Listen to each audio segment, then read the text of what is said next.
네, 안녕하세요. 신박사 예슬했습니다. 2023년 10월 30일 신박사의 장마감 복귀 방송 하도록 하겠습니다. 오늘 시장은 양식 모두 좀 플러스 마감되는데요. 뭐 상승 종목 수도 월등히 많았고요.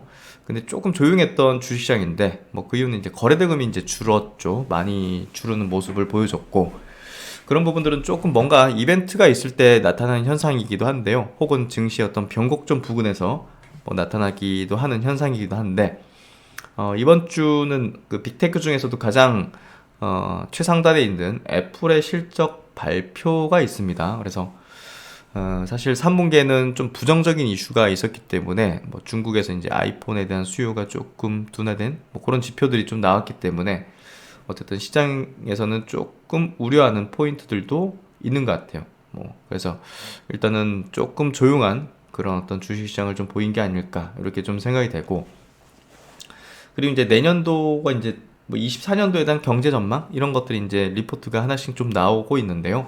그런 것들을 천천히 보면서 오늘도 이제 한 증권사 거 한번 체크드리면서 내년도에 대한 경제 전망, 주가 전망이 아니라 경제 전망입니다. 예, 경제 이제 경제 흐름하고 주가는 좀 또 달리 움직일 수 있기 때문에 경제에 대한 전망 그런 시각을 한번 보는 체크해보는 시간도 같이 한번 가져보도록 하겠습니다. 오늘 코스피 지수 0.34% 상승해서 2310포인트, 거래대금 6.9조니까 많이 줄었죠. 하지만 상승 종목 수가 595 종목으로 2배 이상 많았습니다. 상승 종목 수가. 코스닥은 1.1% 상승했고요. 거래대금이 4.7조예요. 완전히 줄어들었죠. 하지만 상승 종목 수는 1000종목 이상으로 2배 이상 많았습니다. 수급 구도도 오늘 선물 쪽에서 외국인이 4,900계약 좀 많이 샀는데요. 나머지 시장은 크게 변동은 없었고 코스닥은 오히려 외국인이 750억을 순매수했고요. 기관도 68억 순매수해서 개인이 좀 파는 흐름이었습니다. 고객예수금 48조, 신용융자잔고는 뭐 증시도 떨어지기도 했으니 17조 4천억 수준까지 좀 내려와 있는 상태고요. 오늘 아시아권 주식은 좀 혼조적이었습니다. 뭐 오전부터 좀 빠졌다가 뭐 올랐다가 좀 그렇게 움직였는데요. 니케이가 0.95% 하락했고 홍콩이 그래도 양봉전 안 됐습니다. 0.3% 하락. 대만하고 상해 증시 뭐 강보합 정도. 그래서 그냥 보합 정도 됐다 보시면 될 것 같고, 오늘 한국 증시 보시면 코스피 지수 양봉 전환 됐습니다. 하지만 아직까지 바닥 확인이 좀 되지 않은 거는 5일선에 대한 회복을 빠르게 지금 단행하지 못하고 있고, 또 명분적으로도 이게 돌아설 수 있는 그런 명분 아직 그런 것도 나오지 않고 있고, 금리가 뭐 꺾인다든지 예를 들면 뭐 그런 것도 아직 나오고 있지는 않기 때문에 지금 뭐 빅테크 기업들이 이제 어닝 시즌이다 보니까 조금 이제 안 좋게 나오면 또 막 내려갈 수도 있고 뭐 그런 어떤 국면에 지금 놓여 있는 것 같습니다. 약간 불안정한 구간에 놓여 있습니다. 코스닥도 오늘 뭐 양봉 전환됐지만 5일선을 돌파까지는 하진 못하면서 아직 뭐 단기 조정을 마무리 지었다 이렇게는 좀 얘기하기 어려운 그런 어떤 국면 흐름을 좀 보이고 있고요. 최근에 급작스럽게 이렇게 좀 빠졌죠. 중기 장기 평선은 차례로 그냥 붕괴시키듯이 급격하게 빠지면서 굉장히 좀 어려운 환경들을 지금 증시 내에서 만들고 있고, 반대 매매성 물량들도 꾸준하게 지금 계속 나오고 있는 그런 상황을 지금 만들고 있습니다. 오늘 뭐 시총 상위주들 한번 볼게요. 오늘 시총 상위주는 2차전지 쪽이 좀 상승했네요. LG엔솔 1% 상승, 포스코홀딩스도 2.3% 상승. 그래서 다소간에 이제 이 2차전지 기업들의 뭐 상승이 오늘 좀 만들어졌고요. 지난주 금요일 날 2차전지 기업들의 이제 반등이 지수 반등을 좀 이끌었었죠. 그래서 결국 지수 반등을 위해서는 2차전지가 어느 정도 단기 저점을 좀 형성하는 게 나타나야 된다. 그래서 에코프로, BM, 뭐 에코프로 오늘 뭐 4%대 상승하면서 지수 반등을 좀 주도하는 그런 역할을 좀 해준 것 같고요. 하이브가 이제 그때 루머 때문에 빠졌는 거 거의 다 되돌렸죠. 그래서 역시나 이제 루머로 인해서 이렇게 빠졌고, 이때 보시면 10월 26일이죠. 10월 26일 기관하고 외국인들이 이제 털었네요. 그러니까 이 기관하고 외국인들이 판다고 무조건 뭐 안 좋은 건 아니에요. 뭐 이들도 이제 뭐 루머가 있으니까 그냥 시끄러운 거, 뭐 또 그래도 알 수 없는 악재니까, 알 수 없는 악재니까 일단 팔고 보자 이런 식으로 좀 그 집행을 하기 때문에 많이 이렇게 좀 나오지만 뭐 결국은 그거 루머죠, 루머. 네, 그래서 그런 부분에서 되돌림이 나오고 있는 모습을 볼 수가 있습니다. 그래서 오늘 뭐 큰 변동을 보인 것보다는요, 예, 좀 낙폭 과대했던 것들 좀 반등 나오고 이런 흐름이었던 것 같고, 오늘 로봇들이 대폭적으로 강세였는데요. 두산 로보틱스가 굉장히 좀 오늘 세게 그 올라왔죠. 예, 그래서 그런 부분들이 두산 로보틱스가 27% 계속 상장 이후 빠지다가 오늘 뭐 기술적 반등이죠. 예, 기술적 반등의 흐름이 좀 전개됐고, 이게 추세로 갈지 말지는 모르겠지만요. 어쨌든 낙폭이 과대했다 보니까 뭐 단기 수급까지 들어오면서 오늘 강세를 만들고, 또 로봇 섹터 전반적으로 그 시세에 영향을 받아서 좋은 어떤 강세를 좀 보였다고 이해를 하면 될 것 같습니다. 뭐 로봇에 뭐 호재가 나왔다 이런 건 아니죠. 그래서 이제 아직은 로봇 섹터가 이제 테마주 같이 좀 움직이고 있기 때문에 그 실적 베이스로 이제 주가 시총이 형성되는 게 아니기 때문에 결국 이제 이런 현상들은 상당 기간 이어질 거라 보여지고요. 그러니까 테마주처럼 움직일 거라는 겁니다. 상당한 기간 동안은. 그래서 그런 부분에 의해서 오늘 두산 로보틱스도 실적으로는 지금 시총을 이제 해석하기는 어렵잖아요. 그만큼의 성장성이 높다. 그리고 이제 새로운 어떤 산업의 이제 개화기다. 이런 관점에서 굉장히 높은 밸류와 기대를 이제 붙이고 있는 거죠. 그래서 그런 부분들이 오늘 작용해서 강세를 좀 보이는 게 아니었을까라는 생각이 좀 듭니다. 네, 하여튼 오늘 시장 되게 잠잠해가지고요. 뭐 특별하게 짚을 만한 건 없을 것 같아요. 그래서 오늘 관련 내용들, 내년도 경기 전망, 경제 전망, 또 애플 관련된 뭐 이벤트, 또 애플 관련된 포인트 이런 것도 한번 체크해 보면서 애플을 짚어보는 이유는 글로벌 전체적인 증시 흐름, 이런 것들을 점검하는 차원이라 보시면 될 것 같습니다. 오늘 수급 구도는 SK 하이닉스가 240억 들어왔고, 롯데케미칼 오늘 굉장히 세게 움직였어요. 이런 정도면 중기 이평선을 돌파했잖아요. 지금 이 업종 내에서도, 그리고 지수보다 강하기 때문에 요거는 조금 추세가 돌려졌을 가능성도 충분히 열려있는 그런 흐름이 아닐까 싶습니다. 한화 시스템도 10% 강세. 오늘 방산주들이 좀 좋은 어떤 흐름들을 내어준 모습이고요. 하이브도 이제 순매수 들어왔죠. 코스닥 넘어가서 이제 레인보우, 또 네오이즈는 이제 신작 출시 이제 이벤트성으로 이제 또 이제 빠지죠. 출시해서 성과가 좋았는데도 불구하고 반토막 나죠. 그래서 이벤트 드리븐 성격의 게임주는 그냥 신작 출시 전에 이제 매도하는 거죠. 이렇게. 그리고 이제 HK 이노엔이라든지 바이오 종목들도 수급이 꽤나 들어오고 있습니다. 레고캠, 셀트론 제약, 그리고 펄어비스도 최근에 바닥권에 대한 탈출 흐름들을 지속하고 있는 모습을 볼 수 있습니다.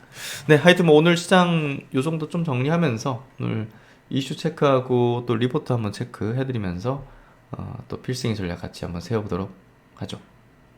이번 시간은 그 내년도 경제 전망 관련된 그 이베스트 증권 한번 리포트 한번 체크해보죠. 주가 전망이 아니라 이제 경제 전망인데요. 지금 이제 큰 그림에서 어떤 흐름이 좀 전개되고 있는지, 경기 침체가 올 건지, 경기 둔화 정도인지, 그 이제 지표 여러 가지 가지고서 한번 체크를 해보도록 하죠. 제목이 좀 비관적이죠. 출구가 없다. 아마 이제 좋지 않은 방향으로 얘기하는 것도 참 어려운 일입니다. 근데 이제 지표나 여러 가지 어떤 매크로 단으로 뭐 좋은 게 없는 뭐 그런 흐름이면 뭐 어쩔 수 없이 이제 그런 관점으로 좀 쓸 수밖에 없을 것 같은데요. 주가가 내년에 안 좋을 것이다 이런 게 아니죠. 우리가 최악일 때 또 주가는 또 반등하고 이런 국면이기 때문에 경제에 대한 전망을 가지고서 이제 뭐 주가적인 측면에서도 우리가 전략을 거기에 기반해서 한번 좀 세워볼 필요가 있다는 것을 한번 보시면 될 것 같습니다. 요약된 부분인데요. 경제 한에서는 내년도가 이제 상당히 좀 어려운 한 해가 될 것으로 보고 있다. 서비스 소비나 관광, 초과저축 등 많은 경제 지표들이 글로벌 경제가 코로나 이전 수준으로 회귀하고 있음을 보여주고 있는 건 사실이죠. 코로나 이전 수준으로의 회귀는 어떻게 보면 2015년 이후 꾸준히 논란이 되어 왔던 저성장 기조로의 회복, 저성장으로 다시 또 복귀하는 그런 부분이라고 할 수 있다. 달라진 점이 있다면 기술이 그때보다 이제 더 발전했고 미중 관계는 더 악화됐고 지정학적 리스크가 확대되고 있고 하는 점인데 기술 발전하고 있는 부분은 뭐 경제 성장에 이제 아주 좋은 어떤 역할을 하지만 나머지 부분에 있어서는 비우호적인 어떤 환경을 이제 만들고 있다는 것은 좀 명확해 보입니다. 그래서 이제 미중 관계 악화되는 건 경제에 굉장히 안 좋은 어떤 흐름이고 사실 20년 동안 중국이라는 국가가 낮은 제품들을 글로벌 시장에 이제 보급을 해주면서 수출을 하면서 낮은 물가 수준을 유지할 수 있었던 게 굉장히 좋은 어떤 경제적 환경이었는데 그게 깨지고 있기 때문에 그런 부분이 전 세계적인 경제에는 좀 악영향을 미치고 있다고 보면 될 것 같습니다. 지정학적 리스크도 좀 전쟁 사태가 굉장히 좀 장기화되는 흐름 구도 또 이제 중동까지 이제 터진 어떤 상황이 되고 있고 경제 성장에 있어서 크게 도움이 되지 않는 변화로 판단된다. 물론 코로나가 이제 유일하게 남겨준 고물가와 고금리 환경도 경제에 부정적인 영향을 미칠 것으로 보고 있다. 그래서 이 고물가, 고금리만 그래도 좀 낮춰진다면 경제에 좀 우호적인 방향으로 갈 수 있을 텐데요. 이게 쉽게 이제 떨어지진 않는, 급격하게 떨어지진 않는 그런 부분이 되고 있고, 그게 이제 결국은 이제 글로벌 증시 환경을 좋지는 않게 만들고 있다고 볼 수 있을 것 같습니다. 연간 전망의 제목을 출구가 없다로 정한 것도 뭔가 좀 벗어날 수 있는, 그러니까 이 비우호적인 환경을 벗어날 수 있는 그런 뭔가 좀 실마리, 가능성 이런 것들이 잘 안 보인다는 거죠. 대부분의 경우 저성장 기조, 특히 생산성의 하락은 시장에서 외면받기 쉽고 큰 의미로 해석되기가 어렵다. 하지만 본격적인 성장성 하락의 한복판에서는 벗어나기 어려운 답답함을 느낄 가능성이 높다. 답답함, 지금 전체적인 경기 증시 환경이 뭐 한마디로 표현하면 좀 답답함인 것 같아요. 노동인구가 늘어도 투자가 늘어도 결국 성장성 하락이 경제 전체의 성장을 잡아먹을 가능성이 높다. 고물가와 고금리 환경은 이러한 환경에 돈을 벌어도 쓰기 어렵고, 그렇죠.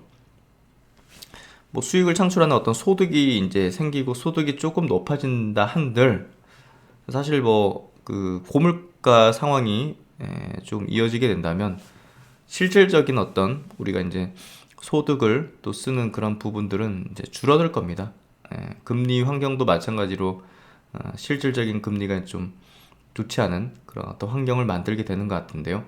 어쨌든 쓰고 싶어도 빌리기 어려운 상황을 더하게 될 것이다. 이벤트성 인프라 정책이나 신기술이 특정 분야의 상승을 가져올 수 있지만 저는 이제 내년도 경계돼서 예상하기보다는요. 엄청 드라마틱하게 좋아질 거라 보지는 않습니다. 그렇기 때문에 여기서도 얘기했듯이 그런 경제 환경이라든지 구도 하에서는요. 과거에도 이제 우리가 5G라든지 뭐 수소라든지 이런 정책적인 부분에서 이제 드라이브가 걸리고 그게 이제 증시에서 강한 어떤 테마가 됐듯이 정책이라든지 혹은 이제 신기술 AI라든지 이런 분야 또 내년도 XR이라든지 이런 분야에서 특정 분야의 상승을 가져올 수 있을 걸로 보기 때문에 그쪽에 맞춤형 어떤 전략들을 가지는 게 필요하다는 거죠. 내년도 경제 좋을 것이다, 뭐 시장 전체적으로 상승할 것이다. 이건 참 어려운 일이고 예상하기도 어려운 일이고 환경이 좀 녹록지가 않습니다. 그렇기 때문에 스타일 이제 뭔가 좀 특정 섹터에 대한 전략을 가지는 게 특정 종목에 대한 전략을 가지는 게 일단은 유리한 구도라고 좀 생각을 하고 있고요. 그렇기 때문에 지금 증시가 이제 하락하는 어떤 이 하락 과정 속에서 우리는 조금 더 집중적인 분석과 명확한 전략을 가지고 대응을 해야 된다는 거죠. 그냥 이제 쉽지 않다는 겁니다. 쉽지 않기 때문에 명확한 전략을 가지는 게 필요하다는 걸 좀 이야기하고 싶고요. 경제 전망에서는 미국의 소비 둔화와 이제 경제 블록화 혹은 파편화의 가능성, 정책의 변화 가능성에 중심을 두었다. 여전히 미국 소비는 예상보다 빠른 속도로 둔화될 것으로 판단하고 있고, 미국이 블록화 과정에서 지금 경제 블록화 되고 있죠. 이런 블록화, 이제 세계화가 결국은 이제 각 국가가 갖고 있는 강점을 가진 밸류 체인별 역할을 부여하고, 거기에 따라서 아주 효율적으로 경제가 이렇게 좀 분화되고 작동되었잖아요. 그렇기 때문에 상당한 성장을 이루는 그런 흐름들을 보여줬었는데, 블록화가 된다면 당연히 비효율적으로 돌아가는 거고, 이는 곧 이제 탈세계화죠. 예. 미국이 이제 이렇게 구도를 만드는데 결국 이제 패권에 대한 경쟁이죠. 그래서 중국을 뭐 중국을 계속 치는 성장하는 거에 대해서 계속 막으려는 그런 움직임 속에서 블록화 어떤 정책 흐름은 바뀌진 않을 거로 봅니다. 여기서는 쉽사리 물러서지 않을 것으로 판단하고 있다라고 하고 있죠. 결국 이제 그 기축 통화를 이제 지위를 계속 유지하고 가지기 위해서는 결국은 향후에 많은 돈이 투입해가지고 결제가 이루어질 어떤 상품들이 있죠. 그게 달러로 결제를 되거나 달러로 이제 사고 팔고가 돼야 됩니다.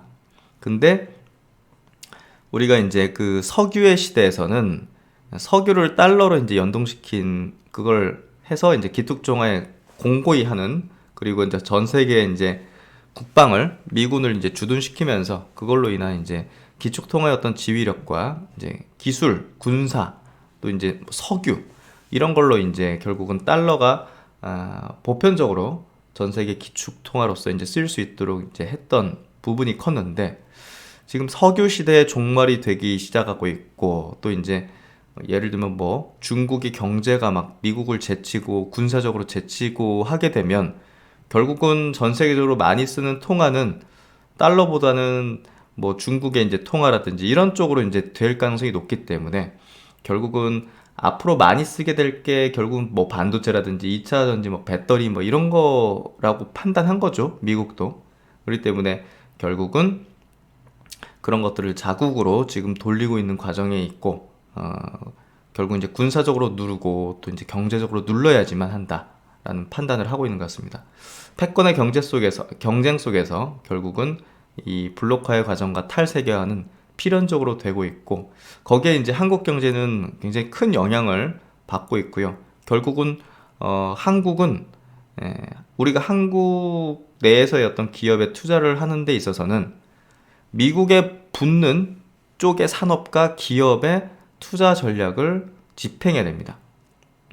중국은 계속 미국이라는 국가는 칠 거고, 그리고 이제 중국이라는 국가가 또 시진핑이 거의 이제 뭐 독재 체제를 이제 작년 말에 형성을 하면서 결국은 약간 분배 주안점을 둔 그런 정책들, 거대 기업을 이제 누르는 그런 정책적으로 이제 가고 있기 때문에 결국은 중국의 성장률은 예상보다 이제 높진 않을 걸로, 그리고 부동산의 문제가 오랜 기간의 디레버리징의 어떤 과정으로 갈 수밖에 없는 그런 상황이 되고 있습니다. 그런 과정에서 중국에 연동된 경제보다는 미국에 연동된 경제나 어떤 산업, 그런 기업에 우리가 좀 투자적인 어떤 측면에서도 주안점을 두는 게, 메인으로 두는 게 승산이 높다고 좀 볼 수 있을 것 같아요. 어쨌든 그 이 블록화 과정은 이제 계속 이어질 수밖에 없고 이제 확대될 걸로 그렇게 보고 있습니다. 뭐 다행인 것은 이제 경기 침체 가능성이 이제 그렇게 엄청 높지는 않다고 보여져요. 경기 침체 막 이런 것까지는 아닌데 둔화 정도는 뭐 하강을 의미하는 뭐 이런 정도의 어떤 흐름들은 좀 될 거라고 보여지고, 지금 뭐 많은 기업들이 그런 것들을 준비하고 있는 것 같고요. 큰 기업들은 이제 그런 것들을 좀 이제 뭔가 눈치채는 거죠. 경착륙보다 오히려 연착륙이 이륙까지 시간이 소요된다는 점을 감안한 접근이다. 그래서 좀 지지부진할 것 같아요. 경제 환경 자체가 내년에도. 올해도 좀 지지부진하고 지루하고 참 뭐랄까 이거 표현하자면 정말 답답한 답답한 이제 그런 어떤 부분인 것 같은데 뭐 여기서도 이제 전체적으로 L자형 경기를 전망하고 있다. 뭐 이렇게 좀 떨어지는 게 이렇게 뭐 커브를 틀듯이 도는 게 아니라 아직까지는 그게 이제 좀 돌아설 뭐 이게 보이지 않는 거죠. 확연하게. 그리고 지표로 얘기를 해야 되기 때문에 여기서 뭐 감으로 얘기할 수는 없잖아요. 애널리스트 보고서에서. 지표상으로도 아직까지는 뭐 이렇게 좀 돌아선다는 그런 어떤 지표나 선행 뭐 지표 이런 것들이 나타나지는 않고 있다고 지금 판단하는 것 같고요. 24년은 특히나 L자형 경기의 아랫골이라는 점에서 생각보다 재미없는 경기가 지속될 가능성이 높다. 여기서도 뭐 안 좋은 얘기해서 죄송하다 하는데 또 주가적인 측면에서는 또 달리 움직일 수도 있습니다. 뭐 리포트가 굉장히 긴데요. 뭐 일부만 좀 체크해 보면요. IMF 경제 전망을 이제 보면 이제 올해 경제 성장률 지금 보시면 뭐 선진국 뭐 세계 한 3% 정도. 내년도도 이제 비슷한 수준인데 한국이 그렇게 낮은 수준은 아니에요. 그런데 이제 개도국에 속하니까 선진 시장보다는 이제 뭐 높은 수준인데 뭐 중국이라든지 인도가 이제 굉장히 고성장을 할 걸로 뭐 올해 이어서 예상이 되고 있고 한국은 뭐 이 보시면 조금씩 좀 둔화되는 그런 흐름을 좀 보여주고 있고 그리고 이제 물가 부분이 또 중요할 텐데요. 물가 부분도 내년에 뭐 급격하게 하락하는 그런 구도까지는 좀 예상되진 않고 있는 것 같습니다. 그래서 미국이 그래도 이제 뭐 작년보다 이제 올해보다는 4에서 5%뭐 6% 가까운 그런 금리 수준에서 2%대, 3%대 이 정도로 좀 내려올 걸로 예상을 하고 있고요. 결국 이제 물가가 이제 여기서 2% 미만으로 떨어진다든지 이런 수준이 좀 되는 게 필요할 텐데 그 시기가 조금 시일이 필요할 걸로 지금 예상되고 있는 게 다소간의 좀 지지부진한 어떤 또 요인 중에 하나겠죠. 일단 그 미국의 이제 물가가요, 뭐 하락은 좀 하는 추세를 계속 이어가고 있지만 그 속도는 좀 둔화되고 있어요. 특히나 이제 뭐 주거비라든지 이런 부분들은 또 상승하는 부분이 있기 때문에 물가 하락을 이제 늦추는 주요 요인이 되고 있는 것 같고 어쨌든 이제 물가가 내려가는 어떤 수준이 좀 둔화되면 될수록 또 금리 수준도 이제 인하되는 또 하락하는 어떤 부분들도 둔화되거나 높은 수준을 좀 유지할 가능성이 높다는 것도 염두에 둘 필요가 있을 것 같습니다. 그래서 이제 미국에 대한 GDP도 내년에는 좀 모멘텀이 좀 둔화될 걸로 본다. 올해는 뭐 미국의 경제 성장률이 2%대를 예상한다면 내년에는 1%대 초반의 성장률을 기록할 걸로 전망이 된다. 가장 큰 요인은 상반기 민간 투자의 감소와 민간 소비 역시 둔화 흐름을 보일 것으로 판단되고 뭐 정부에서 노력을 하겠지만 투자와 지원 방향 모든 방향에서 2023년과 같은 규모의 지출이 나오기는 어려울 것이다. 그래서 L자형에 대한 어떤 그 경기 전망을 하는 그런 토대가 되는 걸로 좀 의견을 제시를 하고 있습니다. 그리고 이제 이번 주 이제 뭐 제목이 또 담았지만 가장 중요한 그 이벤트는요, 애플의 실적 발표입니다. 2일날 이제 발표가 되는데, 31일에는 또 이제 애플이 또 이벤트를 하죠. 뭐 새로운 제품에 대한 이제 공개 이런 것들을 이제 예고를 하고 있는데요. 그 이후에 이제 그 실적이 나올 텐데 지금 실적에 대한 부분은 다소 좀 우려감에 좀 치우쳐 있는 그런 분위기가 좀 형성이 되고 있습니다. 특히나 이제 중국에서의 아이폰 15 판매량이 종전 시리즈 대비해서 이제 6% 감소했다는 것으로 조사됐다. 이런 기사도 이제 나오면서 같은 기간 이제 경쟁사 중국 화웨이 신제품 판매량은 굉장히 좀 눈에 띄는 성장을 거뒀다. 이 공산주의 국가라는 게 이제 참 뭐 어쩔 수 없는 부분이죠. 정부가 그렇게 밀어붙이면 어쩔 수 없는 부분이 큰 것 같은데요. 어쨌든 그 중국의 매출 비중이 뭐 애플에게 상당히 중요한 어떤 비중을 또 차지하다 보니까 지금 전년 대비 6% 감소한 이런 판매량 이런 부분들은 다소간에 이제 이번 3분기 실적에 있어서도 뭐 기대치 대비해서 좀 덜 나올 수도 있지 않겠는가 하는 게 지금 현재 시장에 좀 우려가 아닌가 싶고요. 오늘 주식시장이 거래대금이 굉장히 작았어요. 그래서 약간의 소강 국면인데요. 소강 국면이라는 거는 뭔가 일정을 앞두고 있거나 이벤트를 앞두고 있거나 뭐 이런 뭐 오랜 휴장을 좀 앞두고 있거나 할 때 이제 주로 나타나는 현상인데, 혹은 이제 주가적인 변곡 국면에서도 이제 약간의 거래대금이 급감하는 그런 소강 국면이 나타나기도 합니다. 그래서 이번 빅테크의 이제 실적 발표 어닝 시즌의 이제 가장 핵심은 애플이 될 거라고 보여지고요. 애플이 사실 지금 그 성장을 좀 못하고 있죠. 예, 실적으로 성장을 못하고 있는 부분이 있죠. 있는데도 불구하고 올해 이제 또 역사적 신고가를 냈던 이유는 사실 이제 자사주 매입과 같은 주주 환원 정책을 통한 이제 주가 견인이었다고 좀 볼 수 있는데요. 어쨌든 지금 애플이 AI 모멘텀에 이제 편승하진 않았고, AI를 뭐 붙여가지고 뭐 이렇게 좀 밸류를 올리지는 못하는 상황이고, 뭐 MS라든지 이런 엔비디아 같은 기업이 이제 그 트렌드는 이제 오롯이 타고 있는데요. 애플이 새로 뭔가의 밸류에이션의 어떤 상향 요인을 아마 내야 되지 않을까 싶습니다. 내년도 초 이제 예정돼 있는 비전 프로의 어떤 출시, 이제 공간 컴퓨팅 시대를 여는 그런 부분들, 또 애플카에 대한 발표도 분명히 이제 어떤 시점에서는 결국 이제 그 애플카는 자율주행이죠. 뭐 전기차 판다는 개념보다는. 그래서 그런 것들이 이제 밸류를 이제 높여줄 수 있는 그런 요인이기 때문에 애플에게는 그런 부분이 상당히 또 중요하지 않겠는가라는 생각이 듭니다. 어쨌든 지금 아이폰 15가 중국에서는 판매량이 다소간에 좀 감소한 부분의 어떤 지표가 이렇게 좀 발표되고 있는 거는 이번 실적에 대해서 좀 기대보다는 좀 우려를 하는 쪽으로 시장에서 좀 잡히고 있는 거 아닌가, 이런 생각이 좀 드는데요. 어쨌든 이번 주에 가장 큰 이벤트 화두는 애플의 실적 발표다, 이렇게 좀 체크하면 될 것 같고요. 그리고 이제 애플이 조만간 홈페이지 들어가시면 이제 그 이벤트 이제 부분이 나오는데요. 애플 홈페이지에서 이제 볼 수 있습니다. 신형 맥 시리즈를 공개할 듯하다. 이제 뭐 다른 얘기들도 할 수 있습니다. 애플이 10월 30일 신제품 출시를 예고했다. 30일 웹사이트를 통해 실시간으로 방송되는 행사에 대한 초대장을 공개를 했다.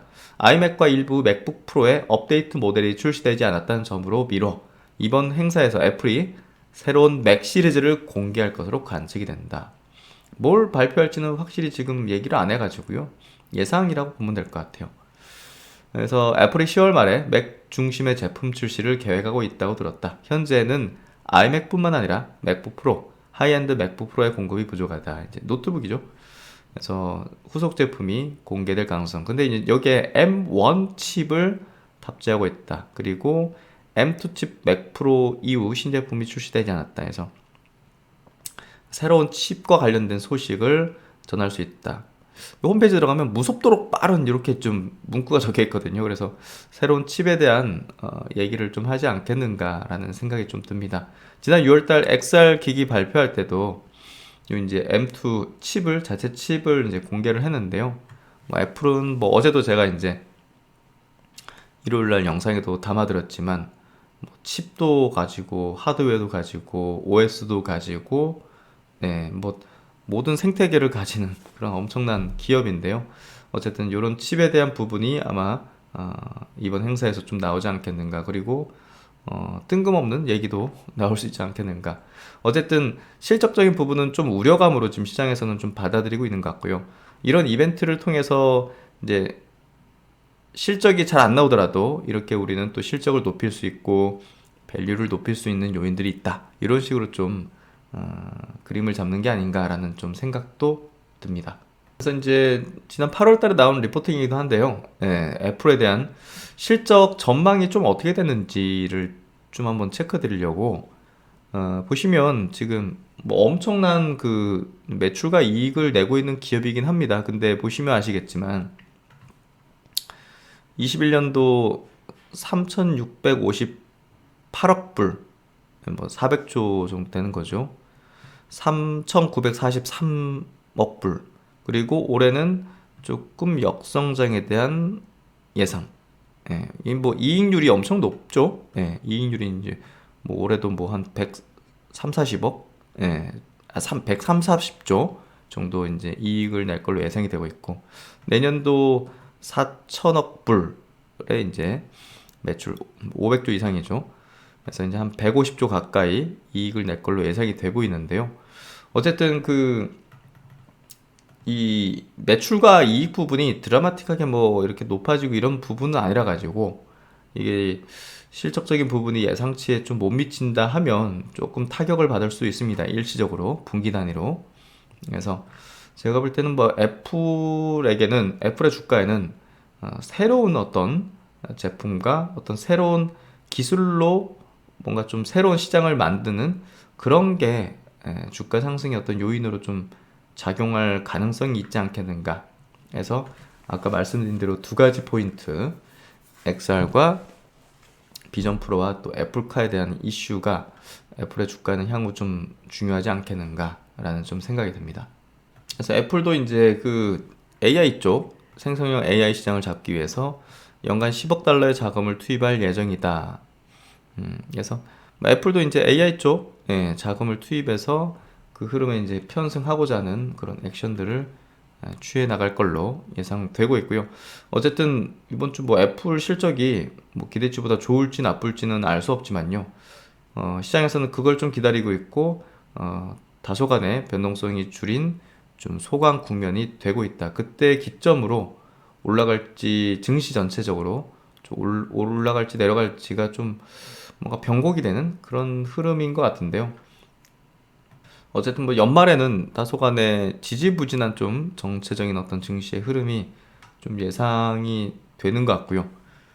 금리 수준도 아직 높은 수준을 계속 유지하고 있기 때문에 그런 부분에서 조금 전체 시장적인 측면에서는 우리가 좀 주의는 할 필요가 있지 않겠는가 싶습니다.